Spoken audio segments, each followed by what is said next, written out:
Okay, so I clearly wish I was using the, actually, let me grab a tissue real quick.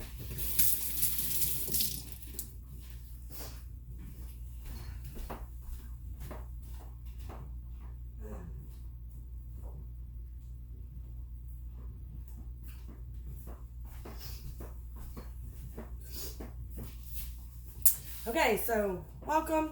Forgive my voice. I have a little bit of an allergy situation going on. So what we're going to do today is make pressure cooker barbecue chicken bowls. And what I love about this is that this is a quick 10-minute put together recipe. So it's going to take me about 15 to walk through this with you, because talking it through and showing you everything as I go is going to increase time. But it'll cut your time down by about 5 to 10 minutes when you just do it yourself. So I'm going to use the Rapid Prep mandolin to slice the onions and then also chop our cabbage for our slaw. So I've set the mandolin on slice and I've cut the onion in half. Today I'm kind of wishing I was using the food chopper or the manual food processor, because this onion is strong. So I'm just going to go through and slice the onion. And you can see I get these nice flat onion pieces. So I put it on level 3 because I want them to be a little bit chunky so they have a little bit of space to cook down. I'm going to do 2 onions. Isn't that awesome how fast that goes? So you just slice the sides off, peel off the exterior outside. And then because these were a little bit bigger to fit in the chute, I cut them in half. So you don't have to do that, but that's just what I did, because it doesn't fit in the chute this way. So you want to get it in there however it'll fit in the chute. And this totally works. And then, okay, good, beautiful. Okay, so then these, I'm going to set this to sear. I'm going to go ahead and use our kitchen spritzer and spray the bottom of the pot. So it calls for 2 tablespoons, but I'm going to do a little bit less than that because I don't feel like I need a lot of that extra oil in there, especially since we're using chicken thighs. So I'm going to toss all those in here. And what I love about a pressure cooker is that you can use the sear function on your pressure cooker to like mimic what you would do on the stovetop. So this is really great if you're traveling or if you're at a cabin or what have you, and like you don't know what kind of skillet you're gonna have and you don't want to bring your skillet with you,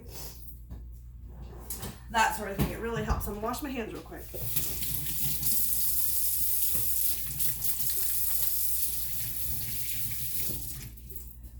The other cool thing about it is that it gets really hot really fast. So you're not spending a lot of time waiting around for it to get better. So while this is going, we're gonna go ahead and measure the ingredients for our sauce. Now, if you have a barbecue connoisseur in your house, you probably have a sauce that you love, so you could use that instead of doing this. But this recipe calls for a cup of ketchup, which is about what I have left in this bottle.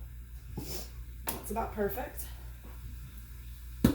Half a cup of water, and it calls for smoky barbecue rub, but I'm actually going to use our new Kansas City style barbecue, just because I want to see how it does.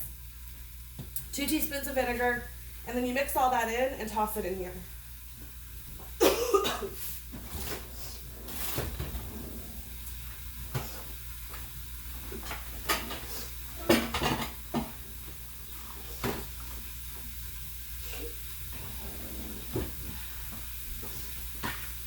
I'm looking for my ceramic pot.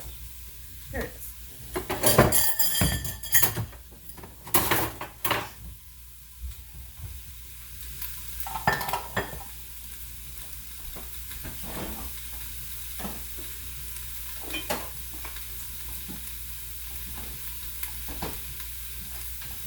So I used the cover for my ceramic pot as a lid for my cantaloupe, and it kept it really nice and fresh, but now I need that.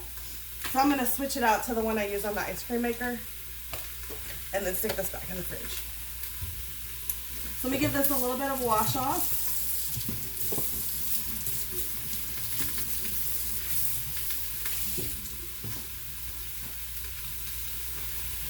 And give it a little bit of a dry, because we're going to actually take the black beans and squirt some lime juice on them and stick them down inside the pot. So this pot is stainless steel, so you can use metal tools in it, but I'm just using a wooden spoon to kind of toss the stuff around. So we're just going to do the onions until they're starting to soften, which they're almost there. While it's doing that, let's add the black beans to the ceramic pot. So I'm using our smooth edge can opener, and you set it on the side of the can, on the top of the can like this, until you hear a little pop. It comes back around, and then you lift the lid off like this, and then we're just going to dump these in here. Now it calls for 1.5 cans. I only have 1 can left, so that's what's going in there. And sometimes that's just how recipes go. It's not going to hurt anything or have an issue. I know a lot of times customers think, oh, I can't make this recipe because I don't have all the ingredients. It's really okay for you to substitute things. And part of cooking is experimentation. And I cannot find... See, I don't like to do dishes, and so there are people in the house doing the dishes, and then I can't find things. That's my own fault, because I don't do dishes. Hey, honey? Do you know where the bottom part of this is? The citrus press? I've got it. Right there. Thanks, very helpful. Okay, so while that's working, we're just going to go ahead and cut these limes in half. And these were really tiny, so I'm doing 2. And we're just going to rub them out really good, and then I'm going to show you what it looks like. See, it got every bit of that juice out. Isn't that amazing? So this is going to be our lunch today. So I love that, you know, I can help you guys cook for your families and then have dinner done for my family too. It's really super fun and easy. So if you're watching this and you're thinking, oh, I have a friend who'd be great at this or whatever, we are actually looking for more consultants. We don't have quite enough. So we're always looking for some more talent. So definitely check with me about what the current deal is so that you can get in on it. Okay, so it says add the black beans to the shrimp pot, put the lime juice in here, and then cover with a stretch fit lid. And then this is actually going to go in the pot with with our chicken. So these are almost done.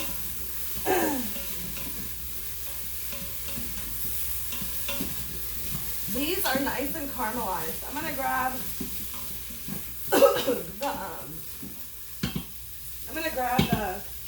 some mitts. So sorry about my voice, guys, and my coughing. I've got some allergy stuff, but look at that, how glazed and caramelized all that is. Isn't that beautiful? So it's gonna give a really nice flavor to this dish. So now we're gonna take the thighs and we're just gonna toss those in on the bottom. And it's said to do 1.5 to 2 pounds, which is plenty for 4 to 6 people. And if you chop it up really good at the end, it'll be even better. It's amazing how people will edit what they eat based on what's available. So, a teaspoon of Dijon, and then, so we've got our cup of ketchup, we've got our half a cup of water. I just put it in a separate one. This is a measuring cup. So, in an ideal world, you can flip it over like this and do it this way. I'm sure y'all are glad I'm not cooking in your kitchen today. Gosh. Okay, there's that. And then the Dijon, and then we're gonna do 2 tablespoons of rub.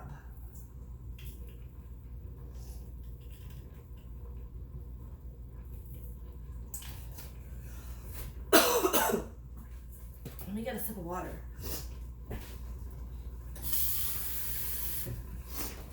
Eat water, you might as well drink out of a pretty cup. Okay, so we're gonna give this a nice little stir just to kind of incorporate the onion and the chicken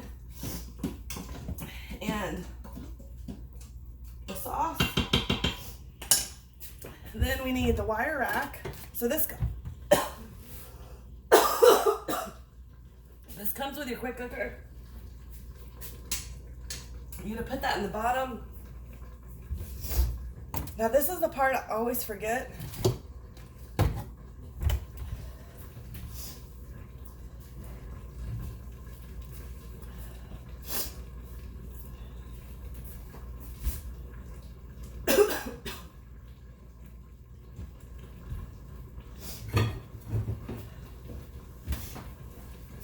And I don't even see it. I need the cradle or my